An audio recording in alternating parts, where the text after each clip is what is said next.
Talking to my peoples across all communities, I'm becoming just aware how many of us have never even heard of the First Step Act.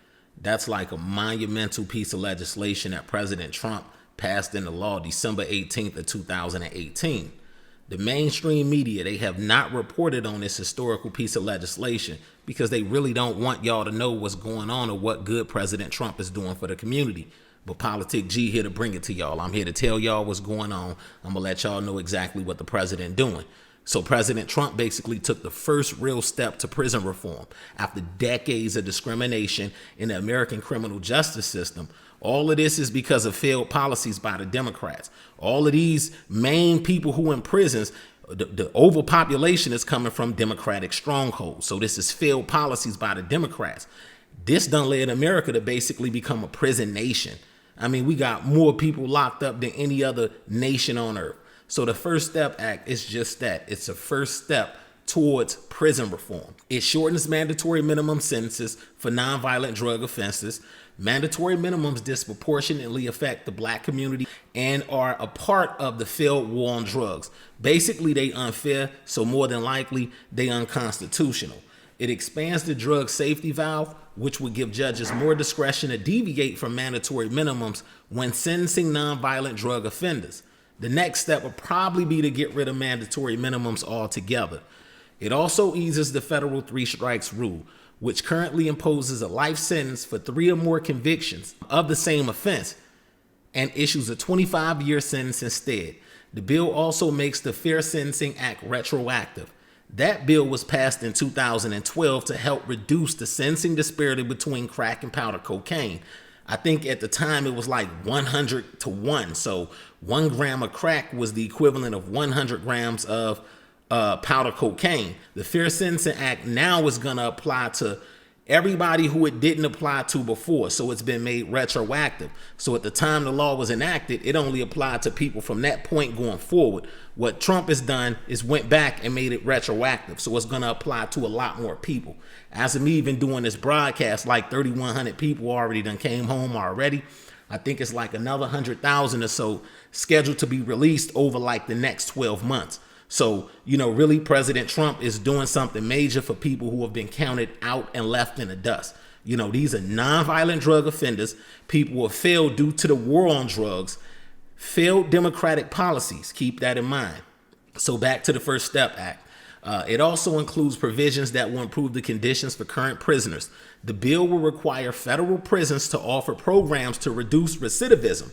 So recidivism is that revolving door effect. People going out, coming right back in. People going out, coming right back in. Because they sitting in stasis. They sitting isolated in prison. They not getting a chance to do anything, work on any skills, talent. So if they came in before, they couldn't barely read. They didn't have any life skills. They damn sure didn't pick that up in prison. So adding some type of trades, programs, and so forth to prisons can help reduce recidivism. It also bans the shackling of pregnant women. So, I don't know how they was even doing that to begin with. I mean, a pregnant woman, a woman carrying life, being shackled. It don't matter if a woman's in prison or not.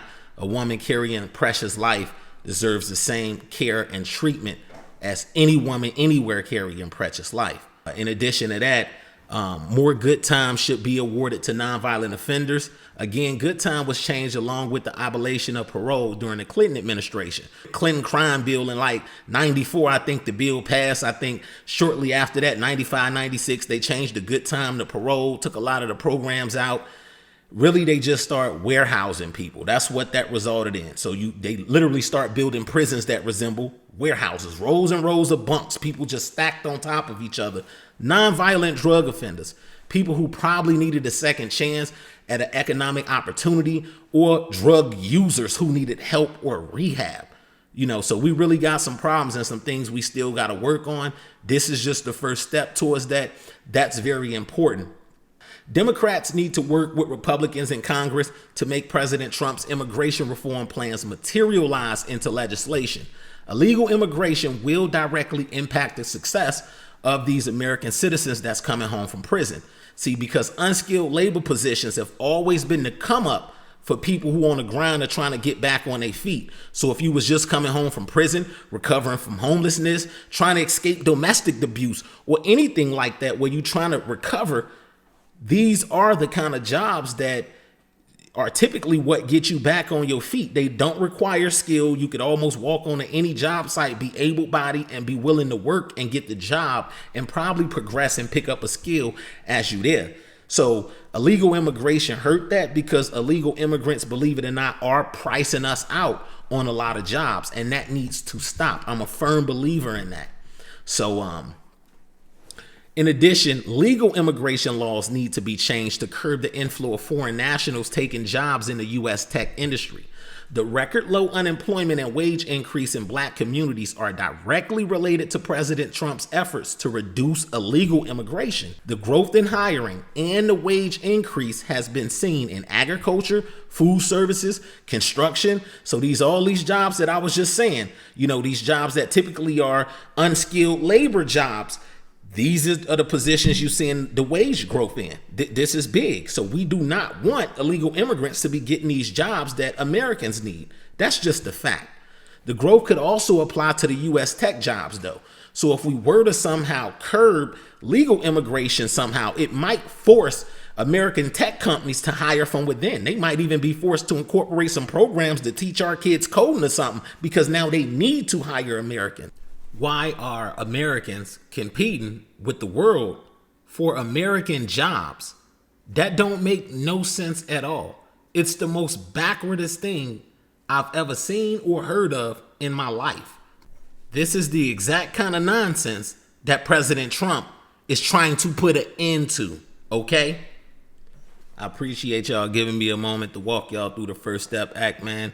I appreciate you coming to the Skimmy with Politic G. Before I get up out of here, just one more thing. I want y'all to remember that President Trump only received like 8% of the black community's vote during the general election. So the black community, man, we done showed up 95% for Democrats over the past 50 plus years. We've been going backwards, only backwards. Democratic policies have destroyed the community while only creating self-serving, power-hungry leaders. Their time is up. We see the truth, and we are leaving the Democratic Party in troves. It is time for true progress as one nation. I love y'all, man. Politic G, man. I'm out. Signing off.